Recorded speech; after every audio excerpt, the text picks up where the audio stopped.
Direktorat Reserse Kriminal Khusus Polda Riau menggerebek sebuah toko yang dijadikan sebagai tempat produksi beras oplosan di Jalan Lembaga Pemasyarakatan Kota Pekanbaru Riau. Seorang pelaku yang merupakan distributor berinisial L diamankan polisi. Total 9 ton beras oplosan berbagai merek beras premium disita polisi.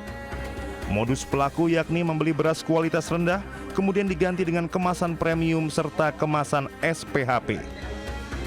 Beras oplosan jenis SPHP dijual seharga Rp13.000 per kilogram, padahal pelaku membeli beras kualitas rendah dengan harga Rp6 hingga Rp8.000 per kilogram. Plus yang diambil ada beras reject, kemudian dikemas dalam karung beras SPHP ini Bulog. Dikemas dalam beras SPHP Bulog yang ukurannya 5 kg, kemudian dijual dengan harga Rp13.000. Padahal modal yang dikeluarkan oleh pelaku adalah Rp6.000 sampai Rp8.000. Modus yang kedua adalah repacking beras kualitas rendah. Jadi ada repacking beras yang kualitasnya rendah yang diperoleh dari salah satu kabupaten di sini, kemudian dipack dalam kemasan beras premium. Pelaku sudah 2 tahun beroperasi mengoplos beras kualitas rendah tersebut. Beras tersebut dijual secara ecer ke toko-toko beras yang ada di Pekanbaru. Dari Pekanbaru Riau, Indra Yoserizal Anyus melaporkan. Pemirsa, puluhan pengendara motor yang memasuki jalur Transjakarta kocar-kacir saat polisi menggelar razia Patuh Jaya di kawasan Grogol, Jakarta Barat.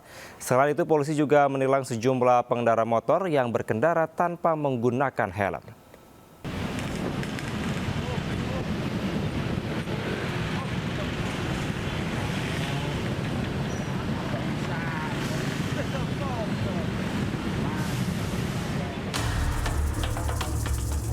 Anggota Satlantas Polres Jakarta Barat menilang sejumlah pengendara motor yang melintas di jalur Transjakarta di kawasan Grogol dalam razia Patuh Jaya 2025. Bahkan tak sedikit pengendara motor yang nekat putar balik dan melawan arah untuk menghindari polisi. Selain pengendara motor, sejumlah mobil pun juga kedapatan memasuki jalur busway dan ditindak petugas. Tak hanya di jalur Transjakarta, sejumlah pengendara motor yang tidak mengenakan helm dan plat nomor juga mendapat teguran dan sanksi tilang. Kita melakukan peneguran yang tidak memakai helm, yang kendaraannya tidak ada TNKB-nya, sama mungkin rekan tadi ikut juga dari media bahwa yang melakukan pelanggaran lewat jalur busway. Demikian kira-kira. Rata-rata mereka ini alasannya apa, Nat? Melanggar lalu lintas ini, Nat? Biasanya seperti itu, alasannya yang paling utama buru-buru. Namun demikian selalu kita kasih edukasi bahwa pelanggaran lalu lintas awal mulanya terjadinya kecelakaan. Meski operasi Patuh Jaya 2025 akan segera berakhir, pengguna kendaraan masih saja belum tertib berlalu lintas. Padahal pelanggaran di jalan bisa menyebabkan kecelakaan untuk diri mereka sendiri dan orang lain. Dari Jakarta, Miftahul Gani, iNews melaporkan. Pemirsa, berpura-pura meminjam motor, seorang pekerja bangunan nekat mencuri sepeda motor rekan kerjanya sendiri di Cikarang, Kabupaten Bekasi, Jawa Barat.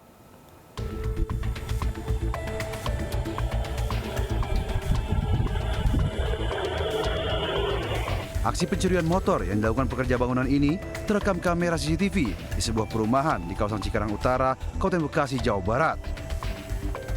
Pelaku FM nekat mencuri motor milik rekan kerjanya sendiri. Modusnya pelaku berpura-pura meminjam motor milik korban sejak Jumat lalu. Namun hingga kini motor korban belum juga dikembalikan. Saat itu pelaku dan korban tengah melakukan proyek perbaikan rumah. Berbekal rekaman CCTV, pihak korban telah melaporkan kasus ini ke polisi. Jadi pas kerja jam 1:30 dia minjam kunci motor, katanya mau ke depan. Habis itu nyampe sore kita pulang kembali ke rumah. Korban berharap pelaku dapat segera ditangkap dan menyerahkan sepeda motornya. Dari Kota Bekasi, Jawa Barat, iNews melaporkan. Polda Sumatera Utara tetapkan 26 tersangka terkait penjarahan eks pabrik kaca di Medan saat penangkapan warga sempat menyerang petugas kepolisian.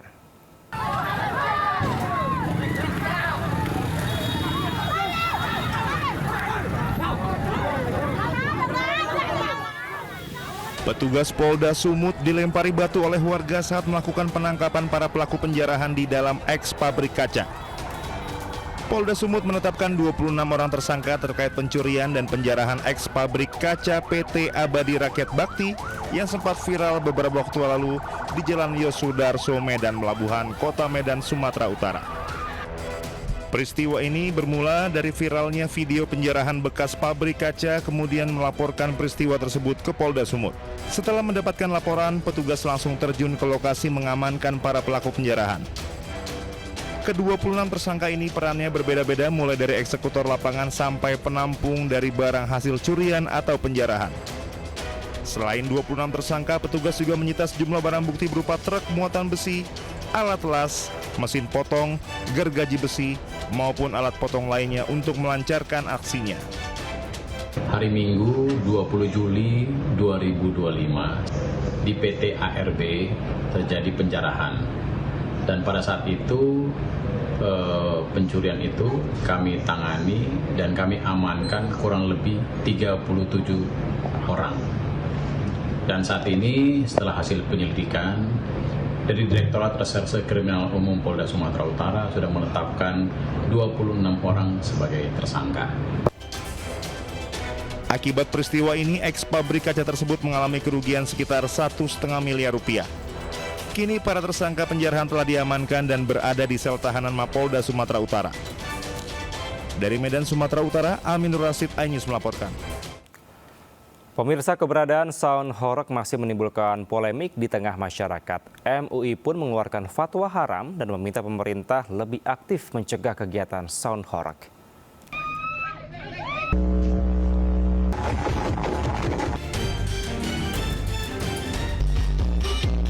Meski dianggap sebagai hiburan, keberadaan sound horeg di sejumlah wilayah justru tak jarang memakan korban hingga merusak bangunan rumah dan fasilitas umum.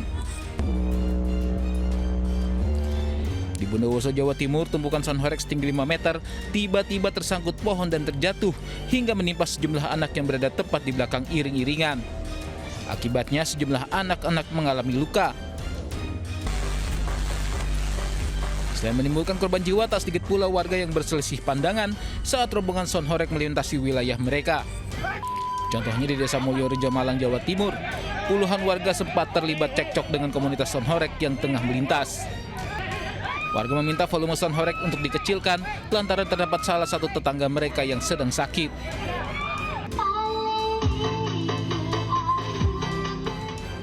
Polbek sound horeg memunculkan fatwa haram dari MUI. MUI meminta pemerintah untuk lebih aktif dalam mencegah kegiatan sound horeg karena dinilai mengganggu kenyamanan dan ketertiban umum. Kekuatan suara yang dikeluarkan oleh sound horeg itu berdampak nyata terkait dengan kesehatan seseorang. Kemudian yang kedua juga berdampak kepada kerusakan lingkungan, ya. Kita bisa lihat ada rumah yang rusak, kaca yang pecah karena getaran suara yang begitu dahsyat.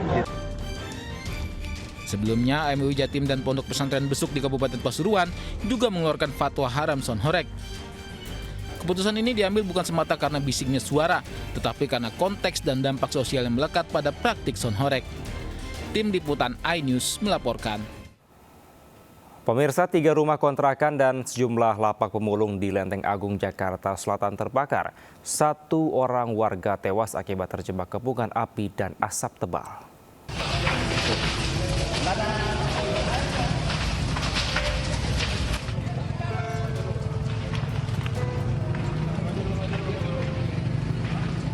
Asap hitam tebal dan kobaran api membumbung tinggi, membakar 3 rumah kontrakan dan sejumlah lapak di kawasan pemukiman warga di Lenteng Agung, Jagakarsa, Jakarta Selatan, Minggu siang.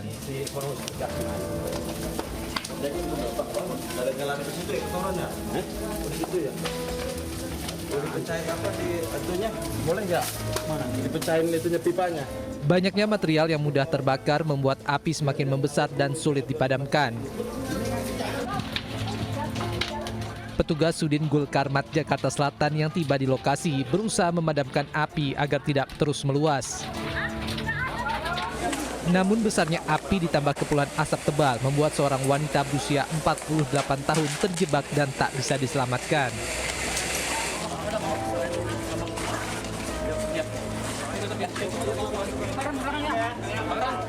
Korban yang ditemukan tak bernyawa dievakuasi ke Rumah Sakit Polri Kramat Jati, Jakarta Timur. Untuk rumah ada 3 kontrakan, kemudian ada lapak pemulung yang kena, kemudian semuanya habis. Ada berapa kakak gitu? Ada 6 kakak. Kemudian yang untuk korban adalah 1 orang perempuan, inisial R, lanjut, kemudian umur 48, dinyatakan MD. Kurang lebih 2 jam api berhasil dipadamkan dengan menerjunkan 22 unit mobil damkar serta 80 personel pemadam.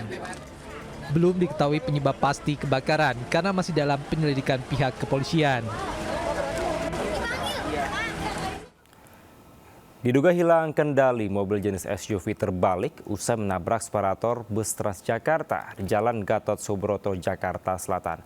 Akibat peristiwa tersebut, 2 pengendara roda 2 yang berada di belakang mobil terluka.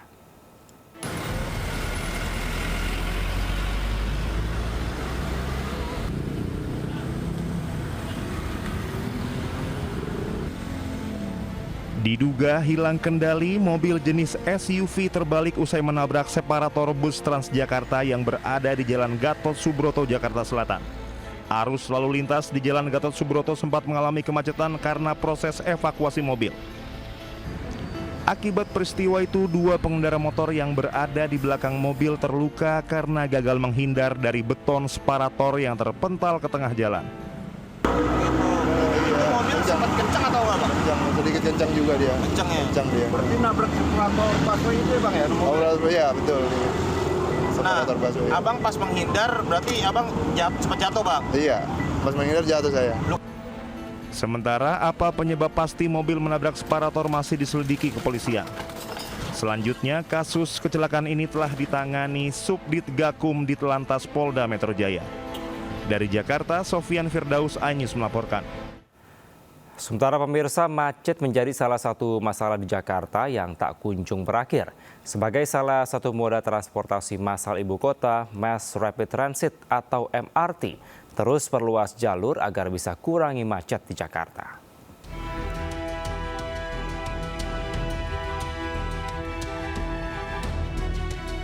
Macet menjadi salah satu masalah krusial di ibu kota yang tak kunjung berakhir. Pemprov Jakarta terus berusaha menawarkan berbagai solusi melalui penyediaan moda transportasi massal. Salah satunya adalah Mass Rapid Transit atau MRT yang jalurnya terus dikembangkan untuk memperluas jangkauan. Saat ini MRT tengah mendorong penyelesaian pembangunan jalur fase 2A rute Bundaran HI hingga Jakarta Kota. Terdapat 3 tahap pembangunan jalur MRT fase 2A yang terdiri dari 7 stasiun. Untuk tahap pertama, jalur MRT rute Bundaran HI hingga Harmoni telah mencapai 88%. Sedangkan jalur MRT dari Harmoni menuju Mangga Besar telah mencapai 54%, sedangkan jalur Mangga Besar hingga Kota Tua telah mencapai 73%.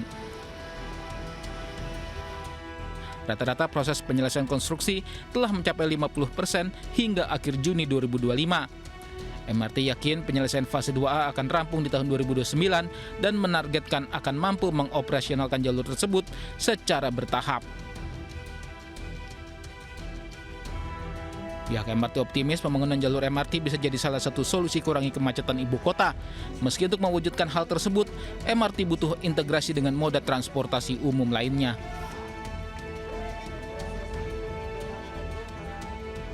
Kami mempunyai plan rencana sampai dengan kota 2029 operasi.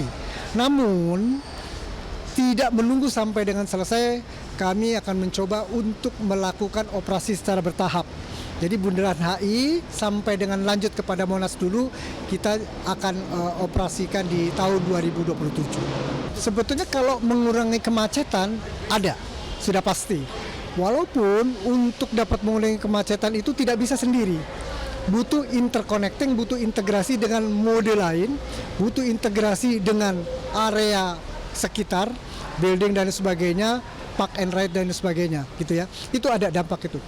Dampak berikutnya ya itu akan mendorong orang ya untuk berperilaku teratur, berperilaku tertib, berbudaya tertib, gitu ya. Apakah itu dari sisi antri, apakah dari sisi cashless, apakah dari sisi kebudayaan bersih, apakah dari sisi jalan, gitu ya. Kita lakukan itu. Ketua Road and Railway Transportation Forum Aditya Dwi Laksana menyebut perpanjangan jalur MRT bisa tingkatkan mobilitas masyarakat.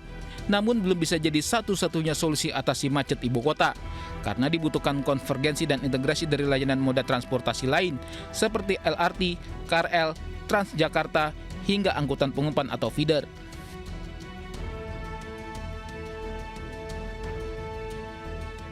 Artinya bahwa setidaknya kalau menurut saya kalau MRT diperpanjang dari bundaran HI sampai dengan kota sampai dengan Ancol itu setidaknya akan memberikan meningkatkan mobilitas masyarakat. Setidaknya kalau mereka yang tadinya naik MRT-nya hanya sampai mentok sampai dengan bundaran HI, maka setidaknya mereka yang kemudian daerah aktivitasnya atau daerah pemukimannya ada di sepanjang koridor menuju kota sampai dengan Ancol juga akan bisa terlayani oleh MRT. Tantangan perluasan jalur MRT tidaklah mudah. Berbagai tantangan seperti perbedaan struktur jalur hingga ruang konstruksi yang terbatas membuat pihak MRT terus mendorong kolaborasi banyak pihak agar sarana transportasi massal ini bisa jadi solusi atasi masalah macet Jakarta. Dari Jakarta, Tim Liputan iNews melaporkan. Ke informasi lainnya pemirsa, Puspa Daya Perindo kembali hadir di tengah masyarakat untuk mengawal kasus ruda paksa terhadap anak di kawasan Jakarta Pusat. Saat ini pelaku telah ditetapkan sebagai tersangka dan Puspa Daya Perindo memastikan akan mengawal kasus ini hingga tuntas. Organisasi sayap Partai Perindo yang dikenal dengan Partai Kita Puspa Daya Perindo mendatangi Polda Metro Jaya untuk mengawal kasus ruda paksa terhadap anak yang terjadi di Jakarta Pusat. Mereka mengambil surat salinan resmi penetapan tersangka dalam kasus kekerasan seksual terhadap anak. Puspa Daya Perindo juga akan hadir dalam seluruh tahapan proses hukum, termasuk saat pelimpahan berkas ke Kejaksaan hingga pembacaan vonis oleh hakim. Secara resmi sudah kita ambil dari penyidik unit Renakta Polda Metro Jaya, yaitu surat penetapan tersangka. Nah, kami dari Puspa Daya Perindo yang sebagai kuasa hukum dari korban anak ini tetap melindungi dan terus memantau proses ini. Kami di sini dari Partai Perindo, khususnya Puspa Daya, untuk menangani kasus-kasus kekerasan seksual. Kami sangat terbuka untuk menerima konsultasi bahkan aduan untuk kami lindungi dan ditindaklanjuti demi keamanan masyarakat, khususnya anak-anak dan perempuan. Begitu. Puspa Daya Perindo memastikan bahwa akan selalu hadir di tengah masyarakat untuk membantu khususnya perempuan, anak, dan kaum disabilitas untuk mendapatkan pendampingan hukum dan psikologis secara gratis. Dari Jakarta, Galuh Pandu, Suryali Santoso, dan Jaka Samsa, iNews melaporkan. Kabar kurang menyenangkan dialami Persib Bandung saat jalani pemusatan latihan di Thailand. Bus yang membawa rombongan Maung Bandung alami kecelakaan saat di Negeri Gajah. Insiden ini terjadi pada hari terakhir Persib jalani pemusatan latihan di Thailand. Bus Persib kecelakaan akibat menabrak mobil di depannya yang berhenti atau rem mendadak. Sopir truk pun tidak bisa menghindar. Beruntung baik staf, ofisial hingga para pemain dalam kondisi baik-baik saja.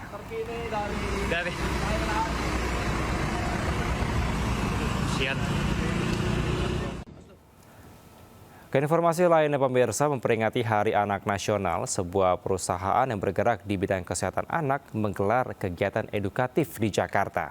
Kegiatan ini mengusung pendekatan seni, edukasi, dan nutrisi untuk mendukung tumbuh kembang generasi penerus.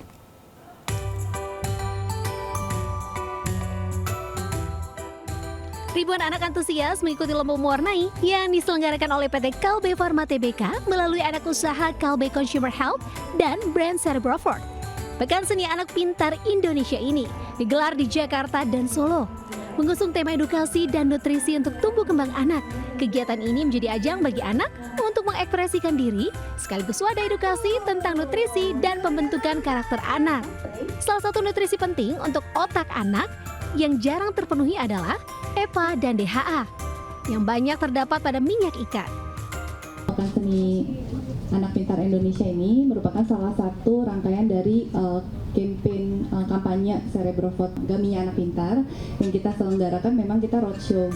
Kegiatan ini juga dimeriahkan dengan talk show yang menghadirkan dokter dan pakar pendidikan. Di Jakarta, Anyus melaporkan. Layanan streaming OTT SVOD milik MNC Group Vision Plus resmi memperkenalkan paket berlangganan baru dengan konsep yang segmentatif dan juga fitur yang lebih lengkap. Harga yang ditawarkan pun terjangkau hanya dengan Rp20.000 untuk dapat menonton beragam konten, hiburan, sport hingga tayangan anak.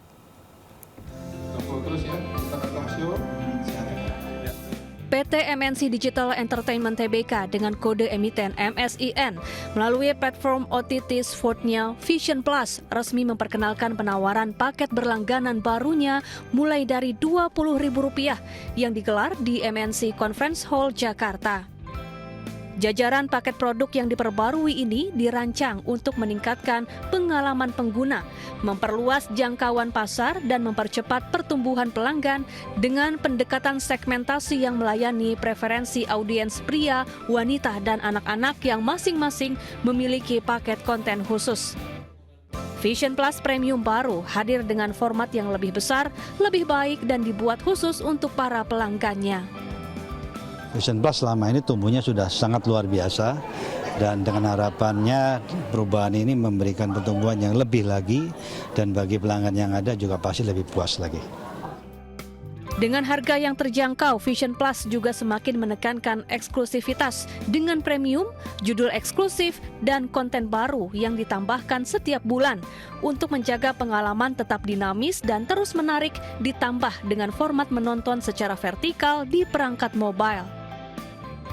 Menurut aku ya, kalau misalnya per bulan aku cuma spending Rp20.000 di paket OTT, menurut aku menarik banget. Dapat akses ke program-program olahraga atau drama atau mini series yang vertikal. Menurut aku udah affordable banget. Paket Vision Plus terbaru yang berlaku efektif mulai 1 Agustus 2025 ini menawarkan perpaduan konten yang disempurnakan serta mencerminkan beragam minat pemirsa masa kini.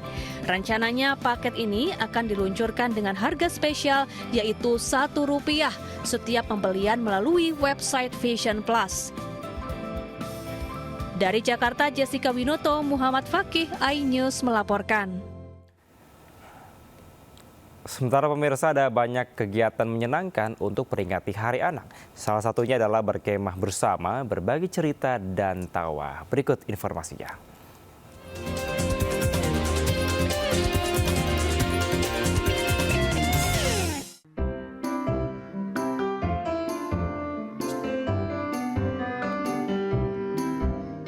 Senang dan gembira, seperti inilah yang tampak di wajah anak-anak dalam mengikuti kegiatan perkemahan di Bumi Perkemahan Ragunan. Halo pemirsa, biasanya kalau liburan pada kemana nih?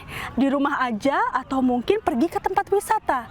Kalau saya sih liburan diisi dengan berkemah di Bumi Perkemahan Ragunan. Ada apa aja ya di sini? Ikuti saya yuk.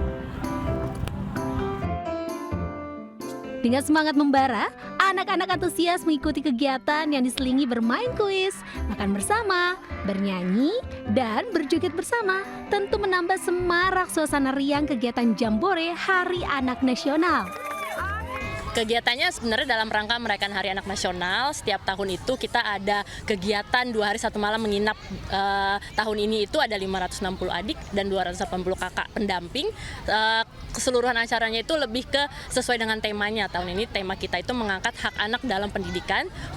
Sangat luar biasa, sangat seneng karena kita bisa melihat kegiatan adik di sini selama 2 hari 1 malam. Dimana biasanya adik kan main di luar, ya ini kita bisa tahu dia kegiatan sehari-hari di sini ngapain, bermain bersama, bercerita, menceritakan semuanya tentang adik. Dengan mengangkat tema hak atas pendidikan, setiap kegiatan dirancang untuk menumbuhkan kepercayaan diri, imajinasi, dan kebiasaan membaca sejak dini. Lagi pada ngapain tuh? Ayo kita ikut, ayo. Games yang seru dan beragam membuat semangat para peserta tidak padam. Menghias tenda juga menumbuhkan kreativitas anak-anak peserta Jambore. Seru Kak, kita ada games, terus juga ada kayak apa ya? Game sama apa sih? Kita tuh kayak kuis, ya adu lomba kegiatan gitu. Seperti tadi main pesan kata, ya sama puzzle. Jambore Sahabat Anak, Indonesia bercerita.